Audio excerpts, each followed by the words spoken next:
Imagine trying to read a book in total darkness. You may hold the book, but without light, the words are meaningless. Now imagine being in a well-lit room, but without a book to read. The light is there, but there's nothing to illuminate. Both scenarios leave you unable to read.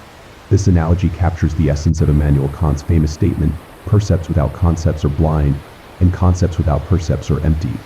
In simple terms, percepts refer to the raw data we receive from our senses, what we see, hear, touch, taste, and smell. It's the world as it appears to us through experience.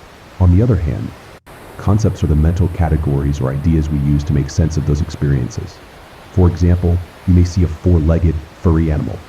That's the percept. But recognizing it as a dog, that's the concept, to mind.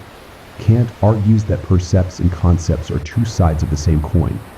If we only have percepts without applying any concepts to them, we can't truly understand what we're perceiving. It's like seeing colors and shapes, but not recognizing them as objects. Conversely, if we only have concepts without any sensory data, they're meaningless. You can think about dog as a concept, but if you've never experienced one through your senses, it remains an abstract idea with no real substance. Now, why is this important? Kant was trying to solve a centuries-old debate between two schools of thought. Rationalist thinkers, like Descartes, believed that knowledge comes primarily from reason and innate ideas, independent of sensory experience. Rationalists were right that reason and concepts are crucial, but concepts alone can't give us knowledge about the real world. Empiricist philosophers like Locke and Hume argued that all knowledge comes from sensory experience, what we observe with our senses. Empiricists were right that knowledge begins with experience, but experience alone isn't enough to fully understand the world. He proposed the Copernican Revolution in philosophy. Just as Copernicus shifted the perspective by showing that the Earth revolves around the sun, Kant shifted philosophy by arguing that the mind plays an active role in shaping our experience of reality. He said that our senses provide us with percepts, raw data from the world.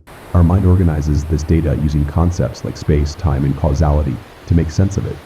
In Kant's words, thoughts without content are empty, intuitions without concepts are blind. In other words, experience and reason work together to produce knowledge. Without percepts, concepts are just empty ideas.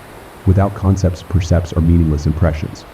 So by combining rationalism and empiricism, Kant provides a middle path. He shows us that true knowledge is a collaboration between what we experience and how our mind structures that experience.